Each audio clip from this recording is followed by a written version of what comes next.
Hi, guys. Welcome to the podcast. We have a very special guest today, and we're very lucky to have my very good friend Russell E. Burrows. We're going to have a lot of fun today. So, Rick, do you want to lead us off? Sure. Russ Burrows, sir, you have been the center of much controversy, and I admire you for weathering all that storm. Um, for those who are new to this story, in 1982, Russ Burrows discovered a cave filled with out of place artifacts. And at that time, I was a student at Vincennes University and started hearing about this cave and its contents. And I was taking 19 credit hours and 11 lab hours every week, and I could not participate, though I really wanted to. So now, here, 40 odd years later, I have the opportunity to speak with Russell, and boy, am I glad to do that. Welcome aboard, Russell. Thank you. Glad to be here. We're glad to have you. So I know that time dulls a lot of memories, but you found an opening. Actually, you found one opening that you fell into, and then you found another opening you had to open yourself. And you had to belly crawl for months to investigate this cave. And you found burials and artifacts and stone and gold and a couple pieces of silver, if I recall correctly. And what did you pull out of there? 2,700 different artifacts? At least. Yeah, and there's probably that many more because you only dug the first 2 or 3 feet of a silted in complete complex of rooms. You encountered cut stone, you encountered sculpted stone, you encountered sculpted stone figures, heads, full body statues that you only investigated down to waist height or so. And these were quality old world style statues, correct? Say again. I say these were quality old world style statues. Yeah. And you encountered ancient weapons and map stones showing not only how they got to where you found them, but also a couple of them showed where you were. Is there anything else you'd like to add to that? No. I believe you also encountered what you believe to be a spirit in one of these rooms. Say again. You encountered a spirit of some kind in one of these rooms that gave you the willies? Yeah, I sure did. That I remember. Yeah, that would be a memorable event for sure.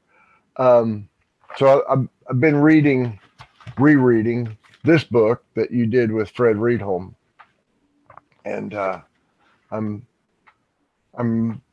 regaining some knowledge, I think, of where you were on this, both physically and mentally, because it had to be quite an anguishing time to maintain the secrecy, because you didn't want anybody else to get in there and screw up what you were finding. But also, you didn't know who owned the land at first. And you didn't know what the status was of you investigating it. So thank you for all those things. My hope is to someday get into that cave myself. So thank you for writing all this down. It's providing me a guide. You're welcome. So tell me your biggest regrets in all this.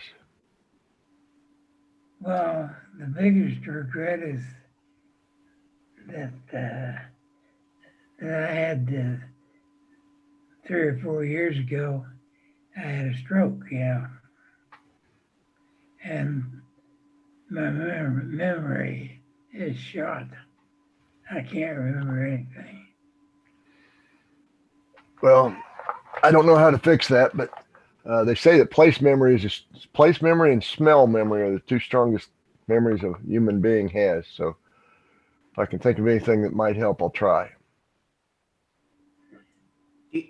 Russ, do you remember being in the cave? Yeah. And you Not went, well, but say that again? not well. But you went in there hundreds and hundreds and hundreds of times at nighttime, right? Right. And you pulled out several thousand individual pieces of ancient history, correct? Yeah. And people wanted to see this place because a lot of people believed you. All these artifacts came out and they were incredible and they looked amazing, and academics wanted to see this, amateurs wanted to see this, but you needed to protect its secrecy, right? Correct. And so you promised people that you would take them there because you wanted to take them there, and they had been believing for years. But finally, once the time comes to actually take them there, it's like, I can't take anybody there. I can't show anybody where this thing is. Is that what you were thinking? Yeah. That's correct. Which is totally understandable. You were a lifetime splunker, a caver. Your favorite thing to do was go into these caves, and the calmness and the peace and quiet of it was very special to you, wasn't it? Yeah. I never thought of that, but yeah. Because the opposite of that was the war, which was just crazy chaos and awful, the horrors. And this was a calming difference to that, correct? Yeah. Now, tell us the first things that you did that you remember. I know you remember stuff. I know it, Russ. I know it.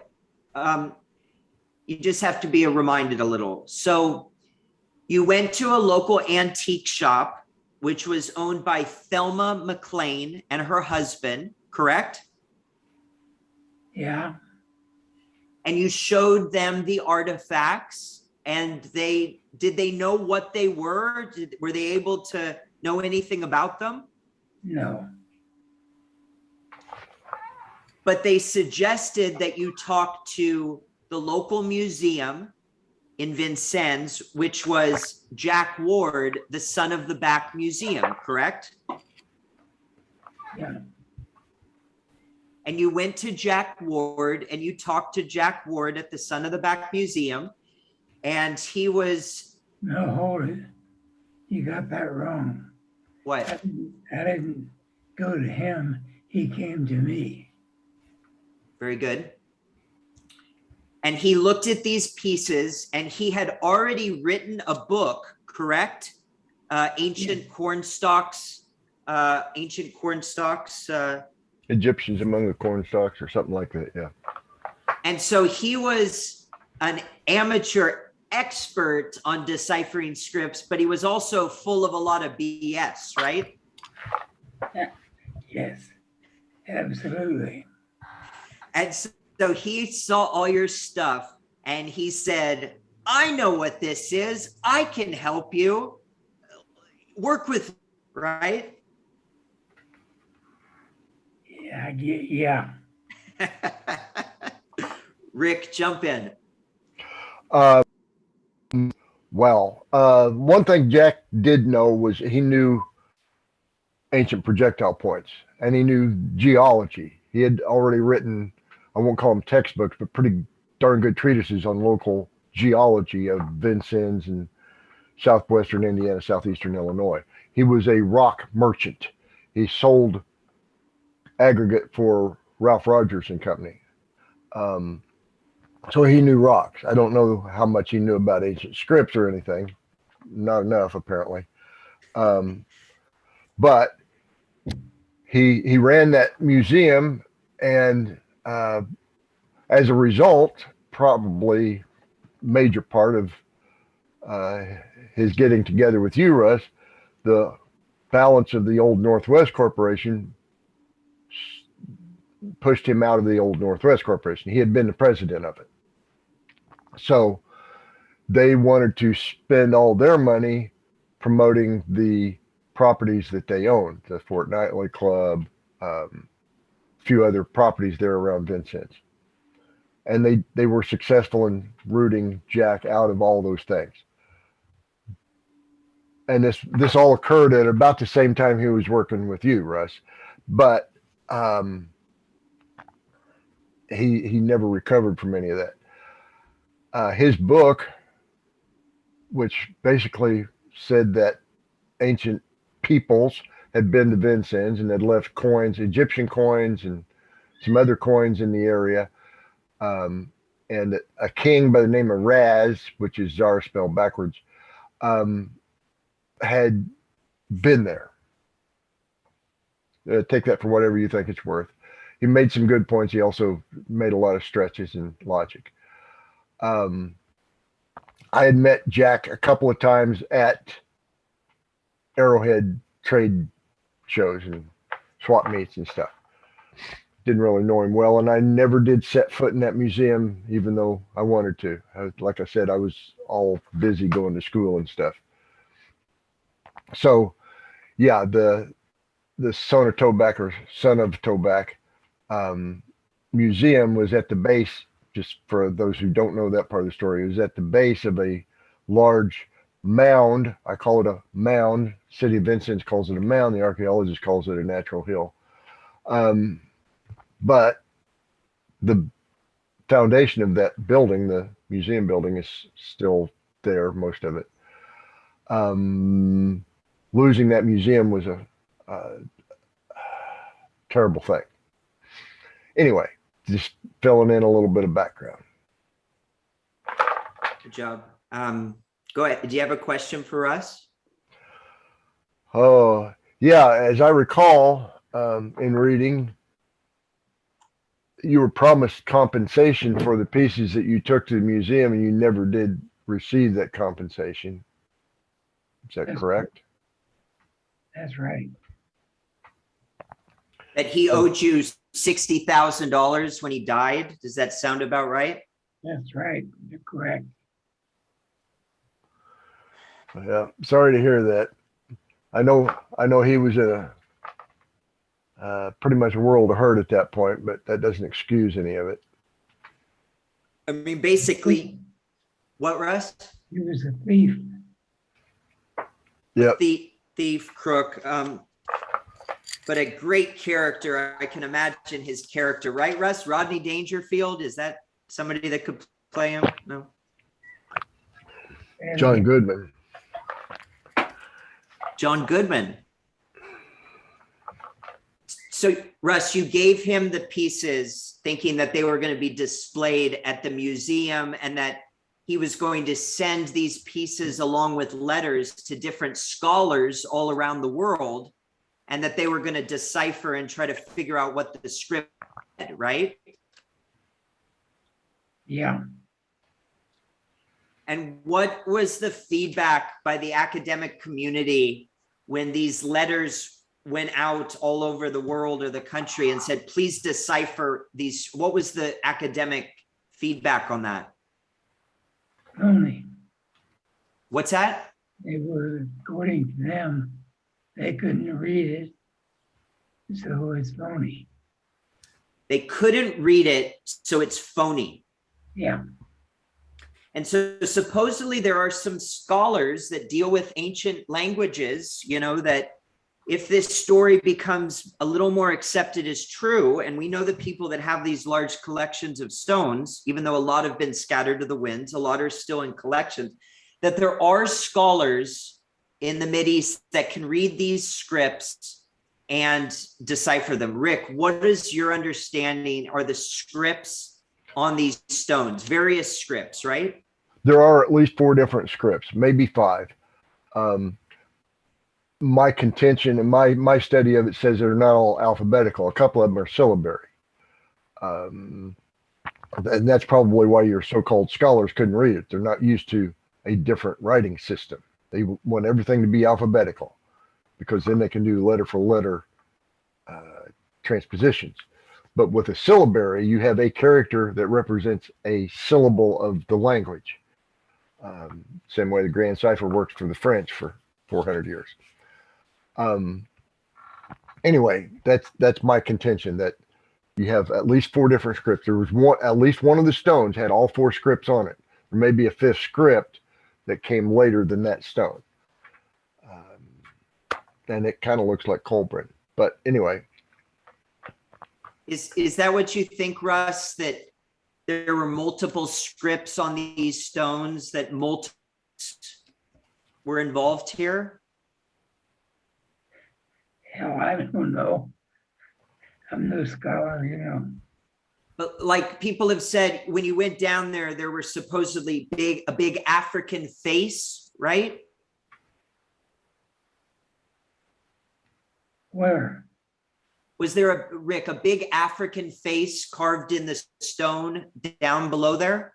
I think that was in the pit he fell in. Yeah, in the pit. But, and so the other contention was that this was an Egyptian cave with, you know, possible Egyptian burials, but you don't think it was precisely Egyptian, right? Or maybe. There was a flavor, if I recall, there was a flavor of Egypt, but not completely.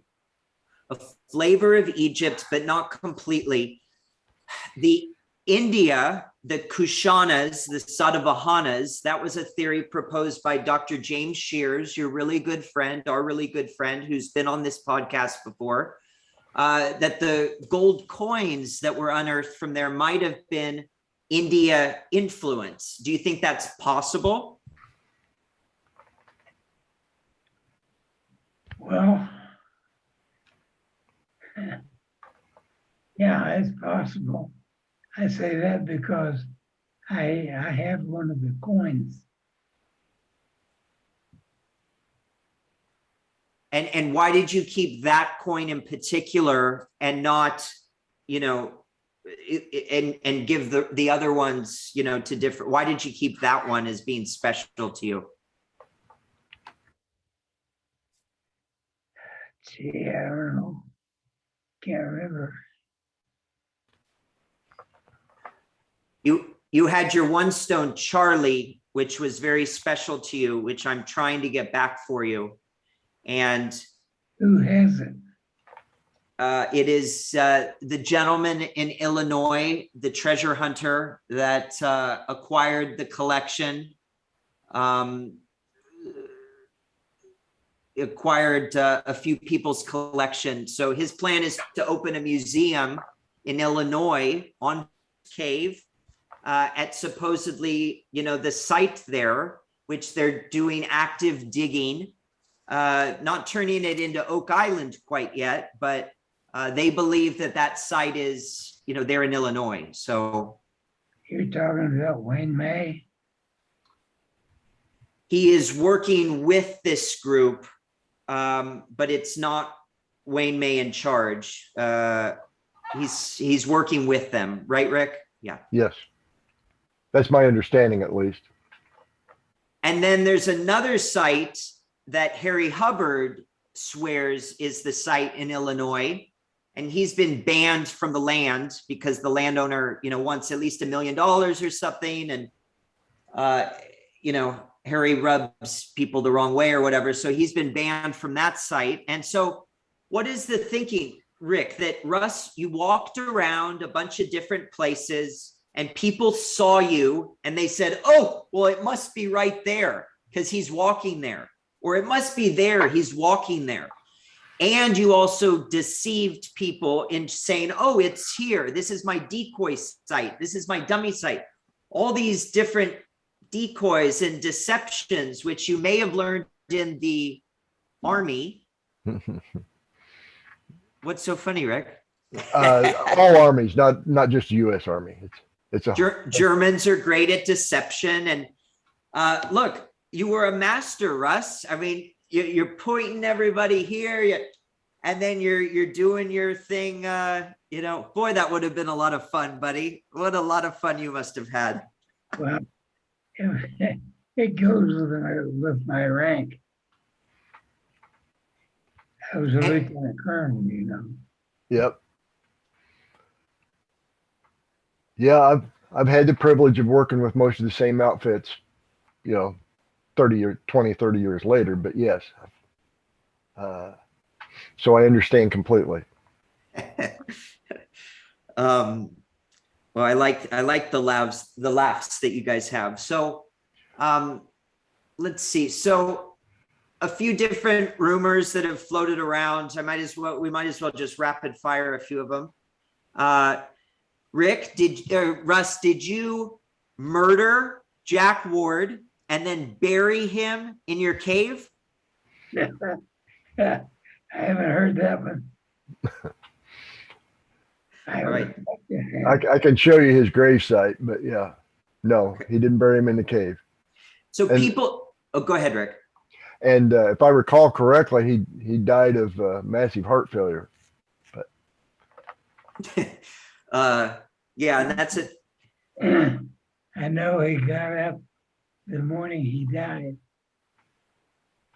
went into the living room and sat down in his chair where he died. Yep. Must have been a comfortable chair. And then his wife called you, right, Russ, and said, and you wanted your pieces, but you couldn't get them, or didn't you go right over to the house? No, I tried to stay away from there. She was a crazy thing, wasn't she? Yeah. Batshit crazy. Weren't they married twice? Yeah, they got married twice. I've rarely heard that one, rarely. All right, other rumors, and let's see. Russ, is there a Switzerland bank account that has many, many, many millions of dollars in it that you're not able to access because the other co-signers are dead?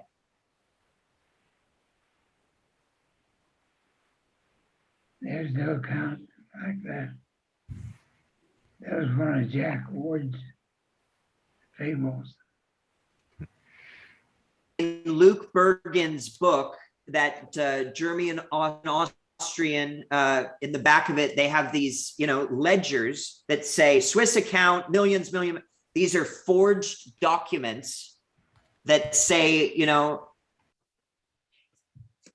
that say there's this money in Switzerland, but you've made it very clear that that's not correct. Right, yeah. Now we could go to the cemetery in Vincennes and dig old Jack up and kick his butt for that. Rick, would you like to jump in with something? On the rumors, wow.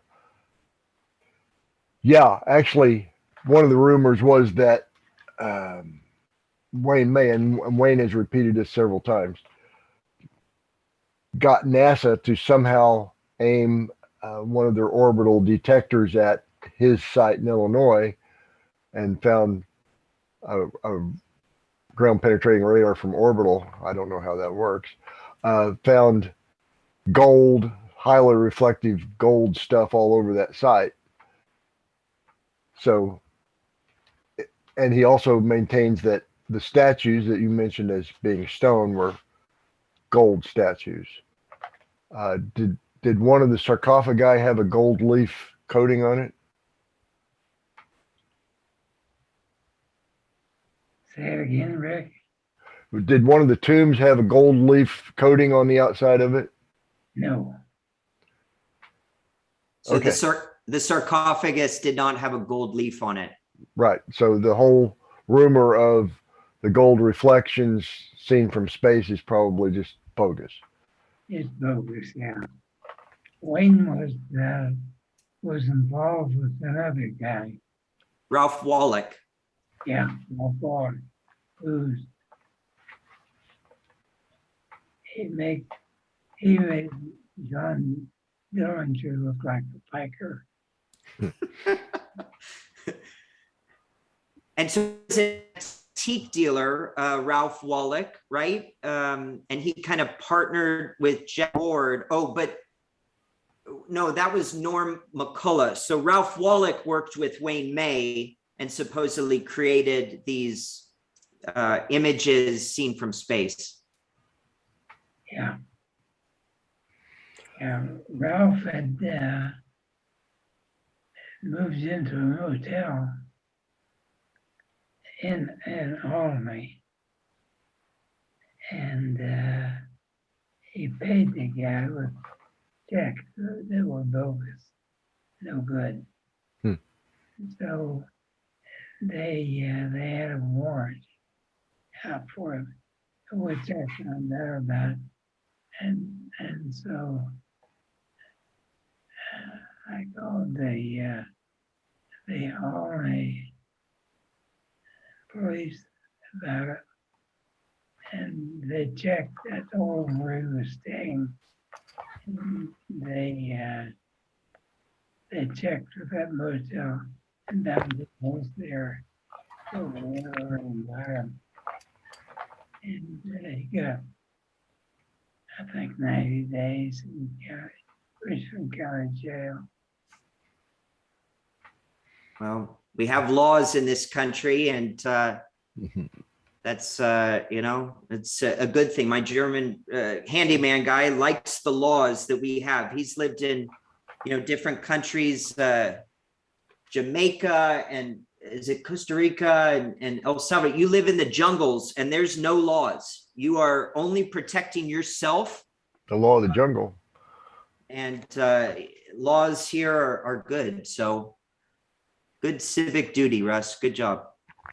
Rick, come up with another question. Sure. I'm getting away from the rumors and getting to specific artifacts. You discovered a number of artifacts, at least 3 or 4 that I'm aware of, that showed elephants on anything from gold medallions to stone. They all appeared, all of those 3 or 4 appear to me to be Asian elephants. Would you agree with that assessment? Yeah. Cool. Because that's also the type of elephant that Hannibal used. He used Asian elephants. He didn't use African elephants. So at about the same time that Hannibal was crossing the Southern Alps, somebody was over here with tools to carve elephants. So That story is bogus. I don't know how you could get the elephants to cross the Alps. Yeah, the African elephant about sank his whole fleet because he had one African elephant with whatever the rest of them were, 31, I think, Asian elephants. But the African elephant was so wild and strong that it about sank the barge it was on, and they were running into the other boats and whatnot. all right, I've got one. So Russ, tell us the story after Jack Ward. He said, go to this professor at the University of, was it Indiana?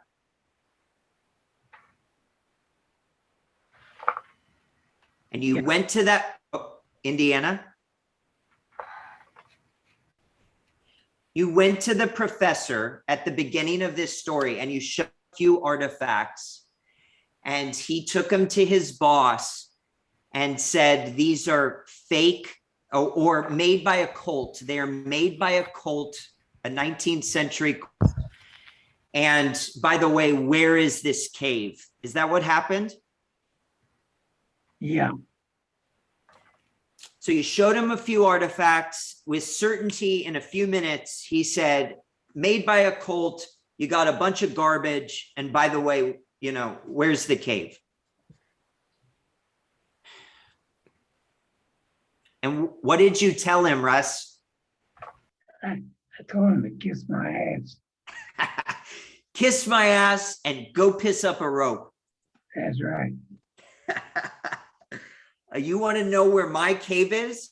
You think I'm going to tell you where my cave is? Yeah. You'll find your own. All right, let's see what else. Rick, jump in with something. I'm going to come up with something real good here. Oh, wow. Archaeology in Indiana University is not something that I like to talk about because they don't let me in that building. I'm a huge admirer of the real archaeology that was performed in Indiana by Glenn Black, and actually it was funded by Eli Lilly, but the State Historical Society has taken everything they did and bent it. Anyway, it's... And so a state archaeologist around this time said there will be no talks about Burrows Cave in any Indiana state building. Remember that, Russ? Oh, yeah. I remember that. And so they're totally preventing free speech, and you can't, it's just the craziest thing I've ever heard. Russ, how did that make you feel when a lot of people called you a fraud, a fake, a liar? How did that make you feel?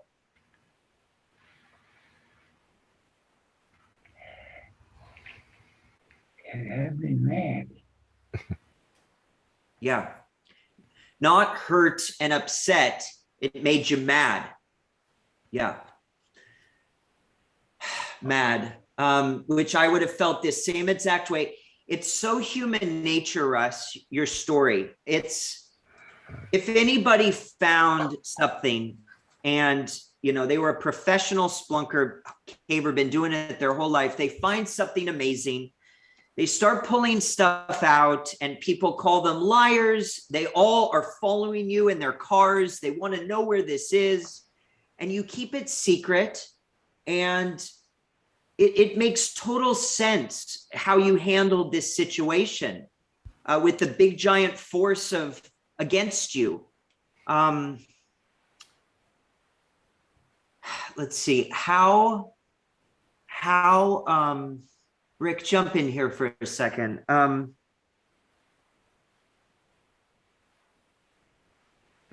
do you overcome all that? Well, you gotta remember that I was in Korea and I had the whole damn Chinese army after me. So I toughed it out, you know. And so would you say that you had some PTSD, Russ, throughout this, the 70s, the 80s, the 90s? Still have. Yeah, it's not something that goes away. It's not something you learn to live with either. You just work around it. But Russ, so you would have had to have had an inner desire to show somebody that, and you say, see, this is real. All you people called me a liar.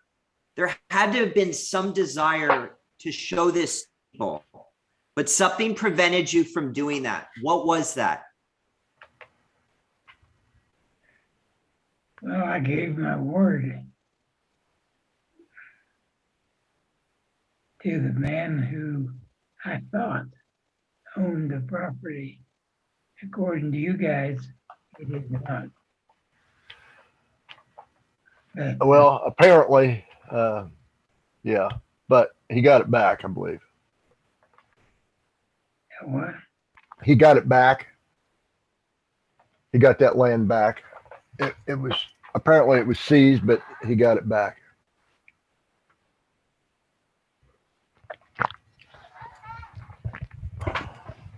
So did the guy own the property? Yes, I believe there was a tax lien against it, is why it was showing up the way I described it. But And so, Russ, you unearthed how many pounds of gold do you think that you unearthed? Gee. Well, I was pretty strong and I couldn't carry it off.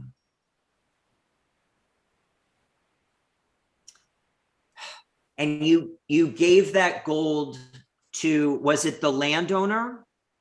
And he made precise lead copies of all the pieces, right? Yeah, so that's what he said, yeah. And we've seen some of those copies and they're amazing. And those are the pieces that you pulled out? Yeah.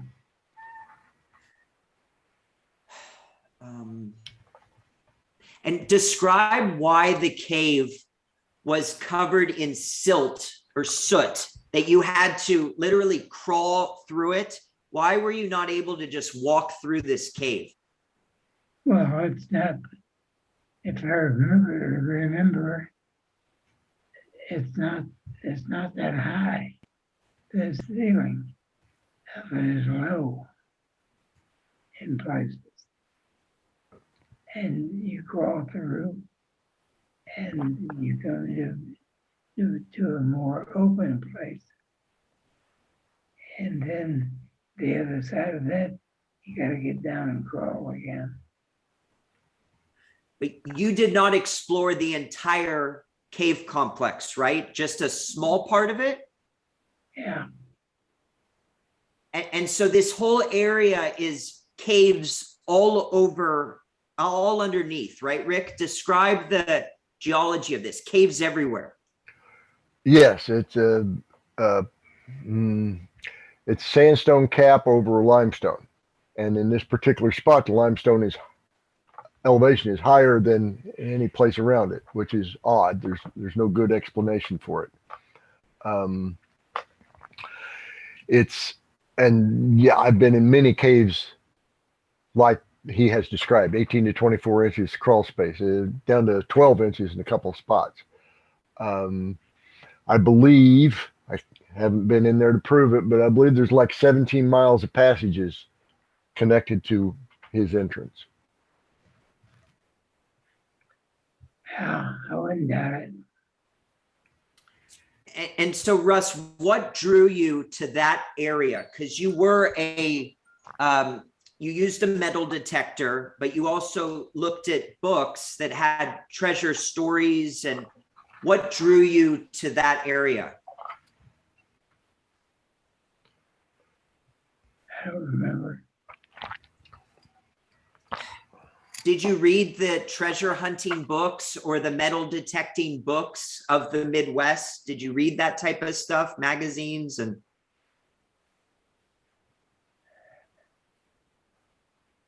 Yeah. And Rick, what is the story of this area that we've been working on, with a final battle there and Ponce de Leon, possibly, converging there, and the Ho-Chunk coming down to arrest him and kill him for crimes against Indians? What is the story of this site, this area being important? Wow. This is just my reading of all the facts of which I'm aware. There, I'm sure, are more facts.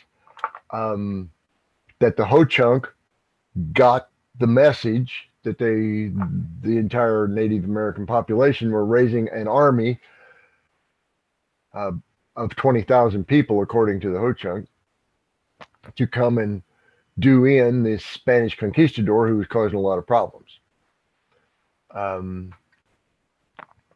And that they ended him. And their contention is it was Juan Ponce de Leon. My contention is it was probably Hernando de Soto. But I believe that de Soto was following Ponce de Leon's lead, looking for this fountain of youth. And I think they both found it, but it cost both of them their lives too, and their entire fortunes. These were rich and famous men, conquistadors. who gave up everything searching for something else. And Russ, have you explored, did you remember those Spanish stories of looking for gold and treasure and fountain of youth? Did you know those Spanish stories there? Not in that area. No, I never knew anything about that until Jim Scherz told me. Big burial down there, right, Rick? Like all the warriors buried there? Well, actually, we've only found a couple of burials so far, but I'm pretty certain there's going to be a large mound somewhere that has hundreds of bodies in it. In fact, you and I may have visited it already. Russ, did you? Oh, go ahead. I'm sorry. And that the burials that we have found were on the actual skirmish line when they brought the battle to the Spanish. And then they probably buried the Spanish where they fell, which is normal. And then they gathered up their dead and transported them to a more ritual burial, mortuary ceremony. And I think there's about 150 in that mound. So Russ, you didn't know about the Fountain of Youth, or do you remember in that area a water basin that was a big square that water coming out of it, very pure, special water? Do you remember seeing that in the area? No.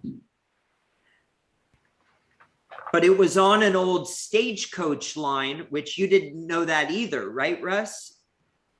I know where the stagecoach line was.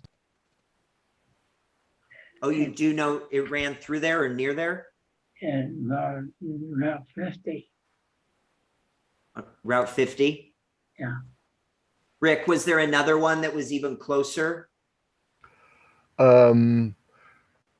Yes, but it was later on when I can't really go there without giving away a location. Okay. But yeah, there was more than one stagecoach line ran through there. Russ, how much money did you make from this? I mean, I know it's a weird question, but I mean, would you describe yourself as an extremely wealthy man from this conquest, and that you have so much money that you just don't know what to do with it all? Or no, that's funny.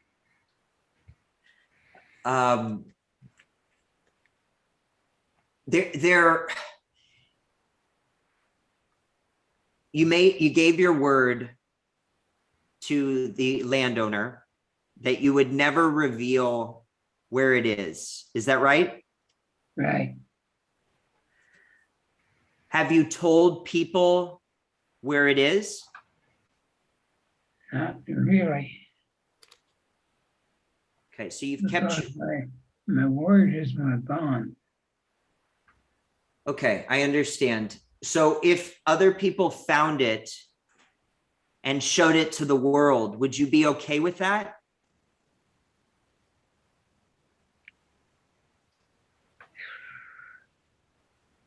I don't know. I'll have to think about that. But like, what would your concern be, Russ? Like, I mean, if private property, you unearthed stuff, you gave it to the landowner, you gave it to museums to show, everybody called it fake and called you a liar. What is your concern?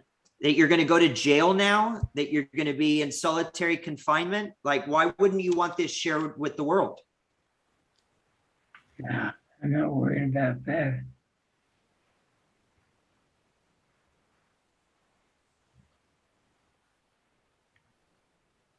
I want to know why you don't want it shared with the world.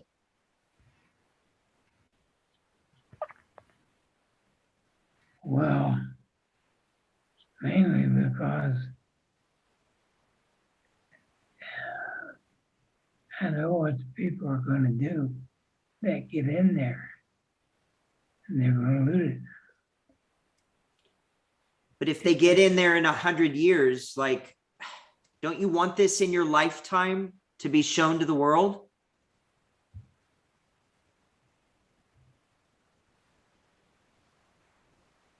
Yeah.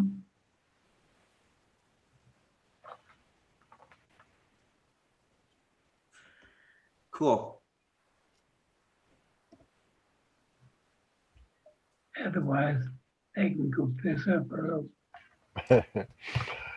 I want to go back to a description you wrote about in the book you did with Fred. And that was you were digging up the top of the silt layer and finding these stones as if they'd been washed there from a different location. That's the description you gave. And that makes perfect sense knowing the geology of the area. And you said something to the effect of, you thought if you had dug deeper, there'd have just been more of them. Any idea how many you think could be in there? thousands. Well, I hope to find out. And because they've been displaced by water flow or whatever, you didn't really disturb any archaeology.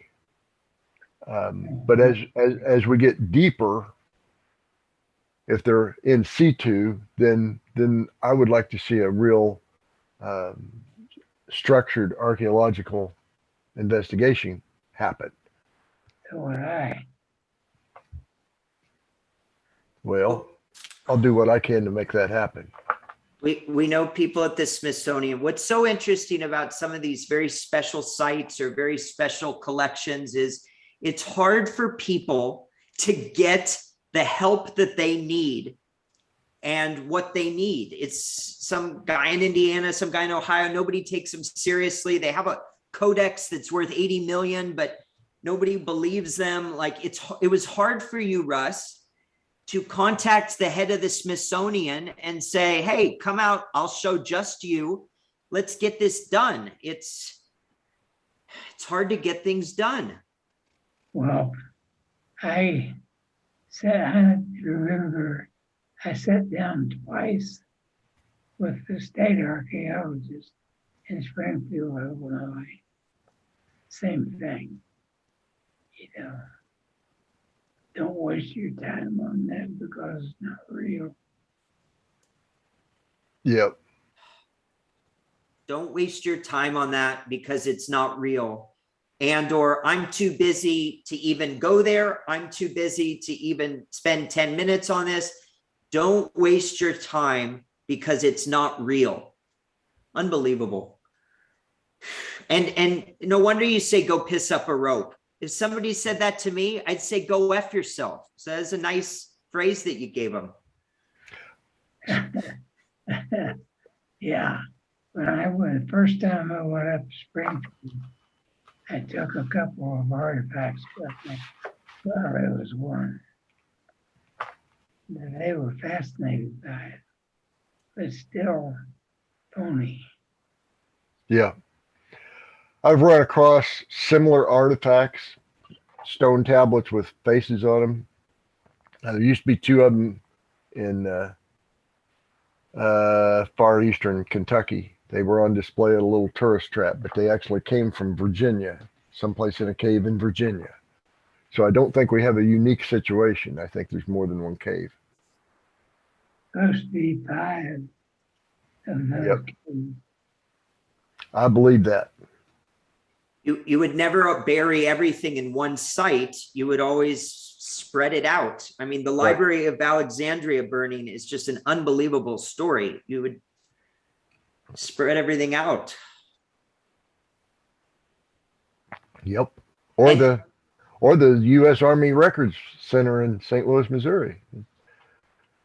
That burned. Yes, it did. Well, I forgot my question. Let's see. That center you're talking about I was in contact with them because I needed a new DD-214. And they told me that the fire had been centered in the B area. which is where his records would have been. Yeah. But then they sent me a DD-214 after a name and everything is correct, except the address is on the guy on that is in Richmond, Virginia. So what was it? It was Richwood, Virginia, rather than Richland, or what? They made a mistake on the address, right? Yeah.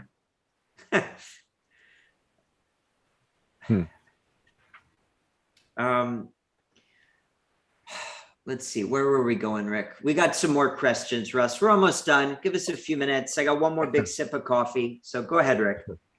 Oh my, there's I tens of thousands of questions. I know you've done a few radio interviews, and I think you've been filmed by people other than Chris. Are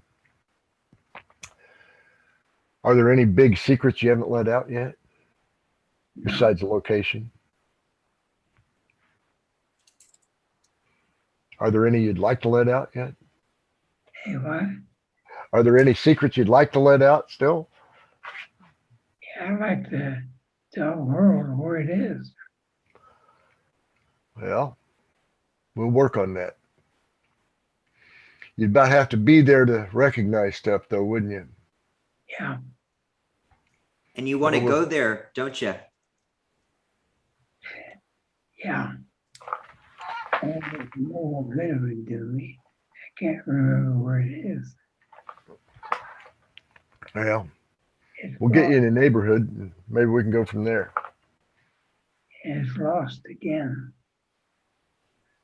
Remember, Russ, we'll have we'll have you on a golden chair, and 4 hot Egyptian women will be carrying you. So we'll get you there, okay? That'd be all right. So 4 of them. yeah, it's a changing world, Russ. It's things are different now. So let's see, a few questions. We're obviously going to have you on again. You sound great, Russ. Rick, just think of the last few things. What was your favorite artifact? What struck your fancy more than any of the others? Charlie? Yeah. And so that was a Native American, so real in this palm-sized piece. And what was he, Russ? Was he not your spirit guide? It was, why was that special to you? I don't know. I know it was. It was beautiful. I had it in my hand. It did have a very, very special presence. And so on these stones, you had Africans, Nubians, Egyptians. Great apes. Great apes. Yeah. Great apes. Yeah, there was it wasn't a gorilla. I don't know what it was. It might have been a Bigfoot, but some kind of a great ape was on one of them.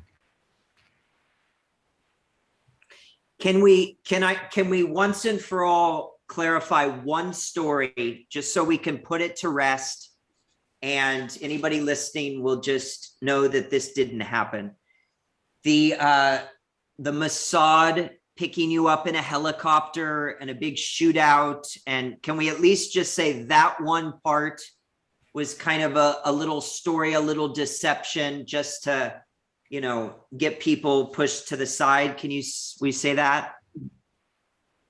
I believe the Mossad was after me, but the helicopter thing, no. Okay. So the Mossad was after you, and also the Mormons wanted access to your cave. Why did they not pursue this further? Well, I think Wayne May is, he's Mormon. And I think he convinced them that eventually he was going to find it. And he's told several people that Burrows Cave is going to make him very rich.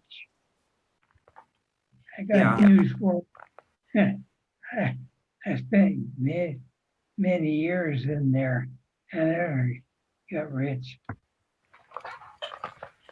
But why did the Mossad not force you to tell them? I mean, you had some type of a meeting with them. Is that correct? No. If I had, I would have shot him. But why didn't they make you tell them where it is? I mean, we're dealing with first century Hebrews coming here, Christians coming here, big stories. Why didn't these groups make you tell them? Why didn't the Mormons come in suits and force you? I have no idea. Oh, it's all phony anyway, right? Yeah. Well, I'm convinced that a great many people believe in the reality of the cave and its contents and your story. I'm one of them. So I'll be pursuing it probably till I die. Maybe not that long. Maybe I'll just walk into it one of these days. All right. Well, we'll call it now and do this again. The last name, Dr. Cyclone Covey. A lot of people didn't believe in this story, Russ. And then Cyclone Covey at a Wake Forest, your friend, I spoke to him. Rick, did you speak to him? I never had that privilege, no. But his writings are basically the smartest thing I've ever read. And he was convinced from the attire on these, what people were wearing on these stones to what they were doing, that this was a, and he wrote some fabulous things about it. So a great PhD that was a big supporter of your story, Russ, in addition to many others that we will explore next time. So, and good job, Russ, getting this done. Very nice. Sent you a link. You came right on. Nice. You're welcome.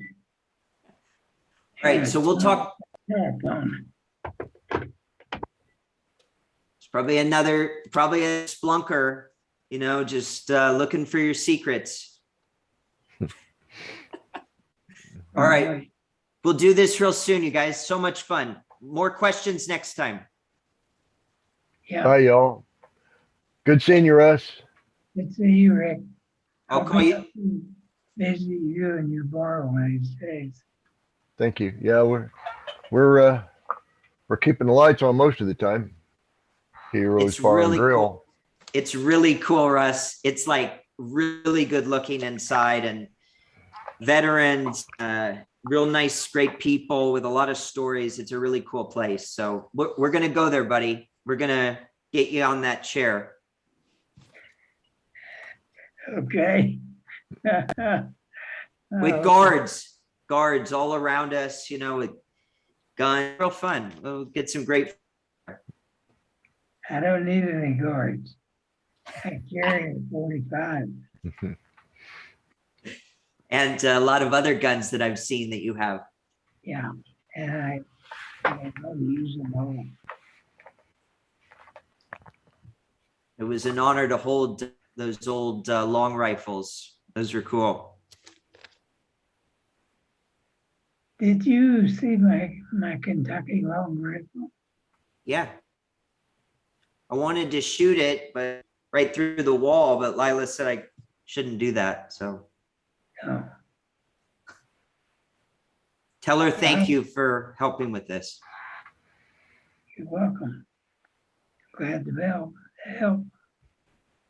We'll do our work, what you want us to do, okay? We're doing it. Okay. All right. Talk to you soon, buddy. Bye. Take care. Thanks, Rick. Bye, Russ. Bye, Chris.